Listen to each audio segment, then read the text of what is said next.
Innal hamdalillah nahmaduhu wa nasta'inuhu wa nastaghfiruh wa na'udzu billahi min shururi anfusina wa sayyiati a'malina. May yahdihillahu fala mudhillalah wa may yudlil fala hadiyalah. Ashhadu an la ilaha illallah wahdahu la syarika lah wa ashhadu anna Muhammadan abduhu wa rasuluh. Yaqulu rabbuna tabaraka wa ta'ala, ya ayyuhalladzina amanu taqullaha haqqa tuqatih wa la tamutunna illa wa antum muslimun. Wa qala ya ayyuhalladzina amanu taqullaha wa qulu qawlan sadida yuslih lakum a'malakum wa yaghfir lakum dhunubakum wa may yuti'illaha wa rasulahu faqad faza fawzan adzima. Amma ba'du fa inna asdaqal hadithi kitabullah wa khairal hadyi hadyu Muhammadin sallallahu alaihi wasallam wa syarral umuri muhdatsatuha wa kullu muhdatsatin bid'ah wa kullu bid'atin dhalalah wa kullu dhalalatin finnar. Ma'asyiral muslimin, jamaah salat Jumat yang semoga senantiasa dirahmati dan diberkahi oleh Allah Subhanahu wa taala. Dari atas mimbar ini kami selaku khatib mengingatkan kepada diri kami pribadi dan kepada para jamaah sekalian untuk selalu meningkatkan keimanan, ketakwaan dan amal ibadah kita sebagai bekal untuk menghadap Allah Subhanahu wa taala di hari yang tidak bermanfaat lagi harta dan anak-anak serta jabatan yang kita punya. Yauma la yanfa'u malu wala banun illa man atallaha biqalbin salim. Pada hari itu tidak bermanfaat harta dan anak-anak kecuali orang yang menghadap Allah Subhanahu wa taala dengan hati yang bersih, dengan hati yang suci, dengan hati yang selamat dari noda-noda dan kotoran. Kaum muslimin, jamaah salat Jumat yang semoga senantiasa dirahmati dan diberkahi oleh Allah Subhanahu wa taala. Satu hal penting yang selalu harus kita hadirkan dalam hati kita, selalu harus kita hadirkan dalam pikiran kita, bahwa kita semuanya di dunia ini pada hakikatnya adalah para pengembara, adalah orang-orang yang sedang berkelana menuju kampung akhir kita, kampung asli kita, yaitu kampung akhirat. Rasulullah sallallahu alaihi wasallam pernah menggambarkan kehidupan di dunia ini dalam sebuah hadisnya yang sahih. Mali walid dunya ma ana fid dunya illa karakibin istadalla tahta sajaratin summa raha anha wa tarakaha. Apa peduliku dengan dunia? Tidaklah saya di dunia ini kecuali seperti seseorang yang sedang berkelana, yang sedang mengembara, yang sedang melakukan perjalanan. Kemudian dia singgah istirahat sebentar di bawah sebuah pohon. Ketika rasa letih, lelahnya hilang, dia akan melanjutkan perjalanannya. Dia akan tinggalkan pohon tersebut. Begitulah gambaran kita di dunia ini. Kita hanya mampir sebentar di dunia ini. Dan suatu saat kelak, kita akan meninggalkan dunia ini. Nabi sallallahu alaihi wasallam pernah berpesan kepada salah seorang sahabatnya, yaitu sahabat Abdullah ibnu Umar, kun fid dunya ka'annaka gharib au abiru sabil. Jadilah kamu di dunia ini seperti seorang yang mengembara atau seorang yang merantau. Kaum muslimin, jemaah salat Jumat yang semoga senantiasa dirahmati oleh Allah Subhanahu wa taala. Jika manusia melakukan perjalanan merantau, berkelana di dunia dia pasti mempersiapkan bekal-bekal untuk perjalanannya. Dia akan mempersiapkan makanan, mempersiapkan minuman, mempersiapkan uang, mempersiapkan HP dan ces-cesan untuk perjalanannya. Maka bagaimana dengan perjalanan kita menuju kampung akhirat? Tidakkah kita mempersiapkan bekal untuk perjalanan kita menuju kampung akhirat? Umar bin Abdul Aziz pernah mengatakan, "Inna likulli safarin zada, fatazawwadu li safarikum minad dunya ilal akhirah." Semua perjalanan pasti butuh bekal. Maka ma'asyiral muslimin, berbekallah di dunia ini untuk perjalanan kalian menuju kampung akhirat. Suatu saat pernah ada seorang Arab Badui datang kepada Nabi sallallahu alaihi wasallam. Maka dia bertanya kepada Nabi, "Mata sa'ah?" Kapan kiamat tiba wahai Rasulullah? Nabi sallallahu alaihi wasallam mengalihkan pertanyaan tersebut. Karena pertanyaan tersebut pertanyaan yang tidak penting. Karena tidak ada yang mengetahui kapan kiamat tiba kecuali hanya Allah Subhanahu wa taala. Nabi tidak pernah tahu, bahkan Jibril pun tidak tahu kapan kiamat terjadi. Maka Nabi sallallahu alaihi wasallam bertanya kepada si penanya, "Madza a'datta laha?" Bekal apa yang sudah kamu siapkan untuk kiamat? Mengetahui hari kiamat, kapan terjadinya, bukan sesuatu yang penting. Tapi yang paling penting adalah mempersiapkan bekal untuk kiamat. Mempersiapkan bekal untuk akhirat. Kaum muslimin, jamaah yang semoga senantiasa dirahmati oleh Allah Subhanahu wa taala. Lantas, bekal apa yang perlu kita siapkan untuk perjalanan kita menuju kampung akhirat? Apakah harta? Apakah jabatan? Apakah anak-anak? Tidak. Karena semua itu tidak bermanfaat kelak pada hari akhir. Yauma la yanfa'u malu wala banun. Pada hari itu tidak bermanfaat harta dan anak-anak kecuali orang yang datang menghadap Allah dengan hati yang bersih. Yang perlu kita persiapkan adalah amal-amal saleh. Dan yang paling penting adalah 5 hal. Pertama, bekal yang paling utama adalah bekal iman, bekal tauhid. Ini adalah bekal yang paling penting karena tauhid dan keimanan adalah kunci kebahagiaan seorang hamba di dunia dan di akhiratnya. Allah Subhanahu wa taala berfirman dalam surat Al-Kahfi paling terakhir, penutup surat Al-Kahfi, "Faman kana yarju liqa'a rabbih falyamal amalan salihan wala yusyrik bi ibadati rabbih ahada." Barang siapa yang menginginkan perjumpaan dengan Rabbnya, maka hendaknya dia beramal saleh dan tidak menduakan Allah Subhanahu wa taala. Tidak menyekutukan Allah Subhanahu wa taala dengan apapun dan siapapun. Dia tidak beribadah kecuali hanya kepada Allah. Dia tidak minta pertolongan kecuali hanya kepada Allah Subhanahu wa taala. Dia tidak menyembelih kecuali hanya untuk Allah Subhanahu wa taala. Inilah tauhid. Inilah tauhid yang diajarkan oleh Allah Subhanahu wa taala di banyak Al-Qur'an. Bahkan Al-Qur'an yang mulia diawali dengan tauhid dan ditutup oleh Allah Subhanahu wa taala dengan tauhid. Allah berfirman dalam surat Al-Fatihah sebagai pembuka Al-Quran, "Iyyaka na'budu wa iyyaka nasta'in." Hanya kepada Engkau ya Allah kami beribadah dan hanya kepada Engkau kami minta pertolongan. Dan ditutup oleh Allah Subhanahu wa taala dengan surat An-Nas yang berisi tentang tauhid. Sebagai faedah bagi kita semuanya ma'asyiral muslimin, bahwa sebagaimana kita membuka hidup kita dengan tauhid, maka hendaknya kita menutup hidup kita dengan tauhid.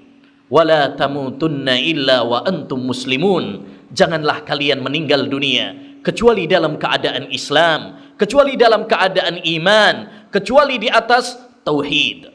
Oleh karenanya ma'asyiral muslimin rahimani wa rahimakumullah, mari kita kokohkan, kita kuatkan keimanan kita, tauhid kita dalam hati kita, dan kita kawal sampai kita menginjakkan kaki kita di surga Allah Subhanahu wa taala. Man laki Allah la yusyriku bihi syai'an dakhulal jannah wa man lakiyahu yusyriku bihi syai'an dakhulan nar.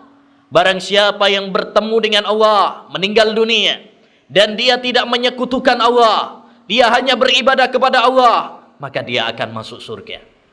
Dan siapa yang meninggal dunia bertemu dengan Allah dalam keadaan dia beribadah kepada selain Allah Subhanahu wa taala, maka dia akan masuk neraka. Ingat ma'asyiral muslimin, kehidupan kita hanya sebentar di dunia ini. Tapi sebentarnya kita di dunia menentukan nasib kita, apakah kita akan di surga ataukah kita akan di neraka. Bekal yang kedua ma'asyiral muslimin rahimani wa rahimakumullah, yang perlu kita miliki untuk perjalanan kita menuju akhirat adalah lentera ilmu agama. Setiap orang kalau mau bepergian, kalau ingin berkelana mengembara di dunia, pasti butuh ilmu. Bayangkan kalau kita pergi ke Jakarta atau pergi ke luar negeri, tapi kita nggak ngerti alamat yang kita tuju. Kita nggak ngerti rute perjalanannya. Kita nggak ngerti ongkosnya berapa. Apa yang terjadi? Yang terjadi adalah kita akan tersesat jalan. Kita akan gampang ditipu orang. Minimal kita akan terombang-ambing dalam kebingungan. Maka demikian juga dalam perjalanan kita menuju surga Allah Subhanahu wa taala, dalam perjalanan kita menuju akhirat ini, kalau kita tidak memiliki cahaya, tidak memiliki lentera ilmu agama yang berdasarkan Al-Quran dan Sunnah Nabi Sallallahu Alaihi Wasallam, maka kita akan tersesat jalan. Kita ingin rute yang mengantarkan kita ke surga, tapi ternyata kita kesasar menuju rute yang mengantarkan neraka. Kita akan gampang ditipu para penyesat-penyesat agama, dan kita akan bingung tatkala berada di persimpangan jalan. Oleh karenanya ma'asyiral muslimin rahimani wa rahimakumullah, hendaknya kita bersemangat untuk menimba ilmu agama, menggali ilmu Al-Quran dan Sunnah Nabi Sallallahu Alaihi Wasallam, agar kita bisa beribadah dengan benar, agar kita bisa bermuamalah dengan benar, dan agar kita memiliki akhlak yang mulia, sehingga ilmu agama tersebut mengantarkan kita menuju surga Allah Subhanahu wa taala. Nabi sallallahu alaihi wasallam bersabda, "Man salaka tariqan yaltamisu fihi ilman, sahhalallahu lahu bihi tariqan ilal jannah." Barang siapa yang menempuh perjalanan dalam rangka untuk menimba ilmu agama, mencari ilmu agama, maka Allah akan mudahkan baginya jalan menuju surga. Maka mari kita bersemangat untuk menimba ilmu agama dengan berbagai sarana yang Allah mudahkan bagi kita, ya, pada zaman kita sekarang ini. Kita bisa menghadiri kajian-kajian, kita bisa membaca kitab-kitab dan buku-buku, kita bisa melihat TV-TV sunnah, ya, dan majalah-majalah sunnah. Semoga Allah Subhanahu wa taala menginginkan kebaikan untuk kita semuanya. May yuridillahu bihi khaira yufaqihu fid din. Barang siapa yang dikehendaki kebaikan oleh Allah di dunia dan di akhirat, maka Allah akan menambahkan ilmu yang bermanfaat baginya. Yang ketiga ma'asyiral muslimin, bekal yang paling utama untuk perjalanan kita menuju surga adalah dengan amal soleh. Amal soleh adalah pengetuk pintu surga Allah Subhanahu wa taala. Amal soleh adalah bekal utama untuk memasuki surga Allah Subhanahu wa taala. Allah berfirman dalam surat An-Nahl, "Man amila salihan min dzakarin aw untha wa huwa mu'min, falanuhyiyannahu hayatan thayyibah."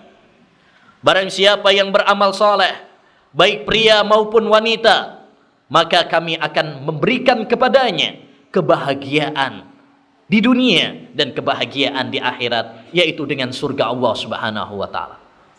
Namun perlu diketahui ma'asyiral muslimin, bahwa yang namanya amal soleh tidak dikatakan amal soleh, amal yang baik, kecuali apabila memenuhi dua kriteria. Yang pertama, ikhlas, hanya mengharapkan wajah Allah Subhanahu wa ta'ala. Setiap amalan jika tidak diniatkan hanya untuk Allah Subhanahu wa ta'ala, maka sia-sia belaka, tidak diterima oleh Allah Subhanahu wa ta'ala. Ia bagaikan debu-debu yang berterbangan, tidak ada manfaatnya di sisi Allah Subhanahu wa ta'ala. Innamal a'malu binniyat, sesungguhnya setiap amal tergantung kepada niatnya. Yang kedua, agar amal soleh disebut amal soleh adalah harus sesuai dengan tuntunan Rasulullah sallallahu alaihi wasallam. Walaupun kita ikhlas hanya mengharapkan wajah Allah, tapi jika kita tidak sesuai dengan tuntunan Rasulullah, amal kita tidak diterima oleh Allah Subhanahu wa ta'ala. Karena ibadah bukan berdasarkan hawa nafsu, bukan berdasarkan apa kata banyak orang, tetapi berdasarkan tuntunan agama. Man amila amalan laisa alaihi amruna fahuwa raddun. Barang siapa yang mengamalkan suatu amalan yang tidak ada contohnya dari kami, maka amalan tersebut ditolak oleh Allah Subhanahu wa ta'ala. Orang yang mengamalkan ibadah tanpa tuntunan dari Rasulullah sallallahu alaihi wasallam, perumpamaannya seperti orang yang bepergian tetapi dia mengisi tasnya hanya dengan pasir dan bebatuan, hanya memberatkan dirinya dan tidak bermanfaat bagi dirinya. Oleh karenanya, ma'asyiral muslimin, mari kita bersemangat untuk beramal soleh, ikhlas dan sesuai dengan tuntunan Nabi Muhammad sallallahu alaihi wasallam. Dan jangan pernah kita meremehkan suatu amal kebajikan sedikit pun, karena semuanya akan dibalas oleh Allah Subhanahu wa ta'ala. Sekecil apapun amal kebajikan tersebut, sekecil apapun amal soleh yang kita lakukan, semuanya akan diberi pahala oleh Allah Subhanahu wa ta'ala. Kita tidak pernah tahu, bisa jadi amalan yang kita anggap kecil dan remeh tersebut justru itulah yang mengantarkan kita ke surga Allah Subhanahu wa ta'ala. Bukankah Rasulullah sallallahu alaihi wasallam pernah mengabarkan kepada kita bahwa dahulu di Bani Israel ada seorang wanita pelacur yang diampuni dosa-dosanya oleh Allah Subhanahu wa ta'ala hanya karena memberi minum anjing yang kehausan. Bukankah Rasulullah sallallahu alaihi wasallam mengabarkan bahwa dia melihat orang masuk surga hanya karena menyingkirkan gangguan dari jalan? Faman ya'mal misqala dzarratin khairan yarah wa man ya'mal misqala dzarratin syarran yarah. Barang siapa yang beramal kebajikan sekecil apapun itu, dia akan melihat balasannya. Dan sebaliknya, siapa yang beramal keburukan sekecil apapun itu, dia akan melihat balasannya. Yang keempat, ma'asyiral muslimin, bekal yang keempat untuk perjalanan kita menuju akhirat adalah bekal takwa kepada Allah Subhanahu wa ta'ala. Wa tazawwadu fa inna khairaz zadi taqwa. Berbekalah oleh kalian, dan sebaik-baik bekal adalah bekal takwa kepada Allah Subhanahu wa ta'ala. Takwa adalah menjalankan semua perintah-perintah Allah dan menjauhi dosa-dosa, larangan-larangan Allah Subhanahu wa ta'ala. Karena dosa-dosa adalah racun dan virus yang akan merusak tatanan kehidupan manusia. Oleh karenanya, siapapun di antara kita yang pernah melakukan dosa, hendaknya segera istighfar dan bertaubat kepada Allah Subhanahu wa ta'ala sebelum malaikat maut mencabut nyawanya. Ya ayyuhalladzina amanu tubu ilallah taubatan nasuha. Wahai orang-orang yang beriman, taubatlah kalian kepada Allah Subhanahu wa ta'ala dengan taubat yang sesungguhnya. Aqulu qawli hadza wa astaghfirullaha li wa lakum wa lisairil muslimina wal muslimat fastaghfiruhu innahu huwal ghafurur rahim. Alhamdulillahi wa kafa, wassalatu wassalamu ala rasulil huda wa ala alihi wa sahbihi wa man wala, amma ba'd. Ma'asyiral muslimin, jamaah salat Jumat yang semoga senantiasa dirahmati dan diberkahi oleh Allah Subhanahu wa taala. Adapun bekal yang terakhir, bekal yang kelima, bekal yang paling penting untuk kita miliki dalam perjalanan kita menuju kampung akhirat adalah bekal sabar. Dalam perjalanan dunia saja kita dibutuhkan kesabaran. Terkadang di jalan ada macet. Terkadang mobil kita mogok, rusak. Terkadang kita merasakan capek, letih, sumpek dalam perjalanan. Rasulullah sallallahu alaihi wasallam pernah bersabda, "As-safaru qit'atun minal adab." Perjalanan dunia itu adalah bagian dari siksaan.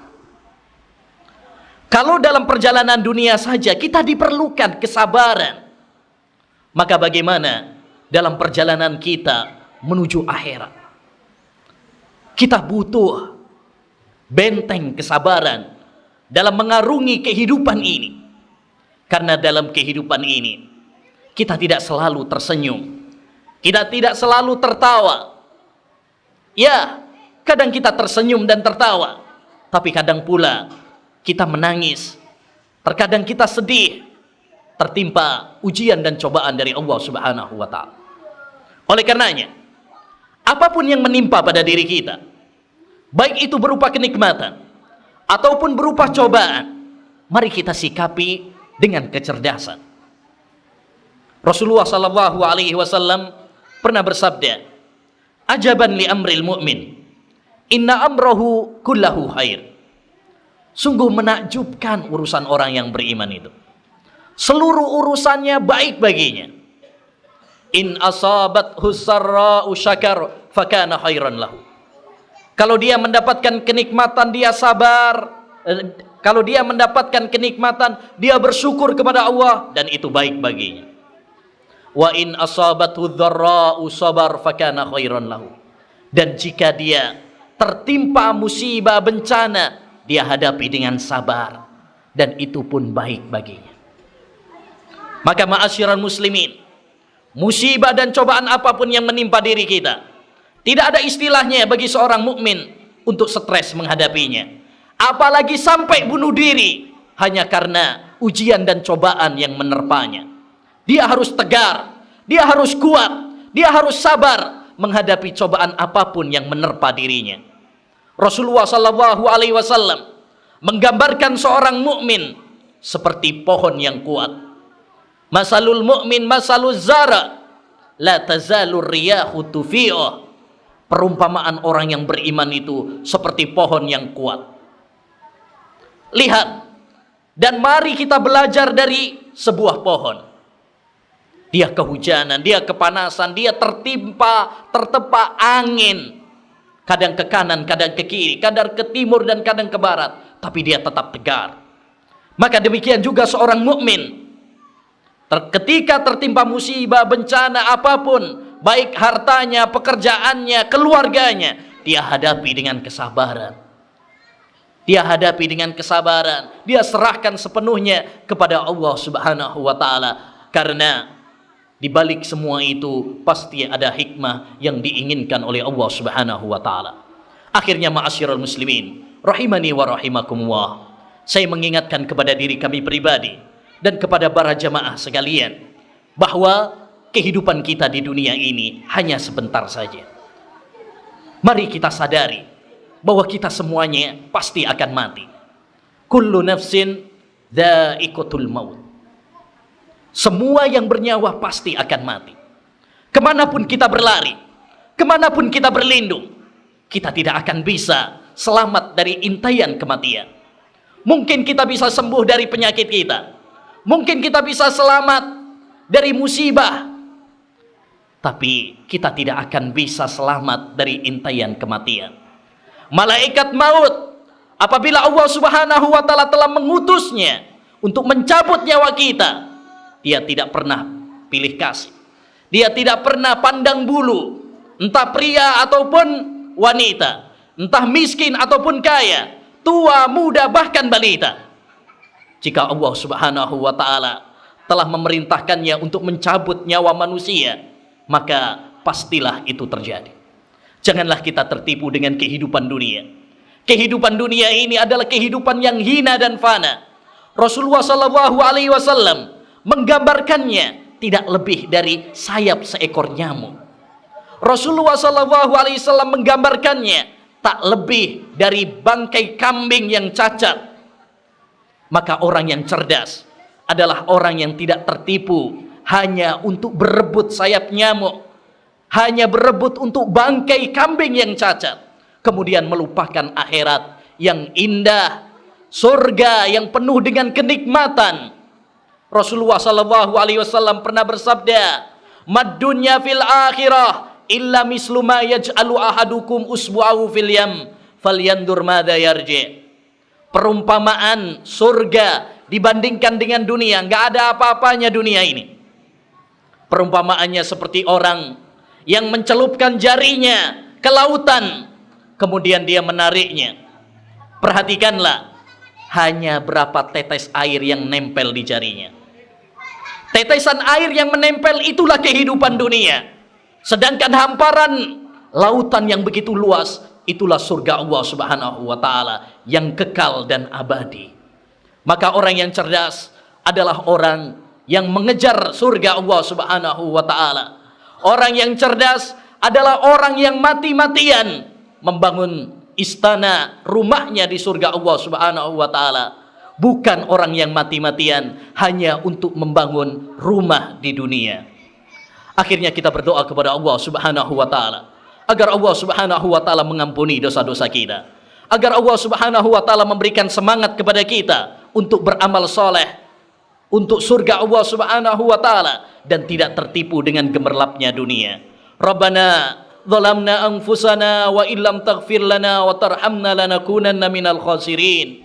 Rabbana zalamna anfusana wa illam taghfir lana wa tarhamna lanakunanna minal khasirin. Rabbana zalamna anfusana wa illam taghfir lana wa tarhamna lanakunanna minal khasirin. Rabbana hab lana min azwajina wa dhurriyyatina qurrata a'yun waj'alna lil muttaqina imama. Rabbana atina fid dunya hasanah wa fil akhirati hasanah wa qina adzaban nar. Allahumma inna nas'aluka ilman nafi'a wa rizqan thayyiba wa amalan mutaqabbala. Allahumma ya muqallibal quluba sabbit qulubana ala dinik wa ala ta'atik. Allahumma inna nas'alukal huda wat tuqa wal afaf. Allahumma inna nas'alukal amna wal iman. Allahumma inna nas'alukal amna wal iman. Allahumma ihfadz syababana wa nisa'ana wa auladana wa biladana wa waffiq umara'ana wa ulama'ana ilal khair ila ma tuhibbu wa tarda ya arhamar rahimin. Inna Allaha malaikatahu yusalluna ala nabi ya ayyuhalladzina amanu sallu alaihi wa sallimu taslima wa akhiru da'wana anil hamdulillahi rabbil alamin wa aqimissalam.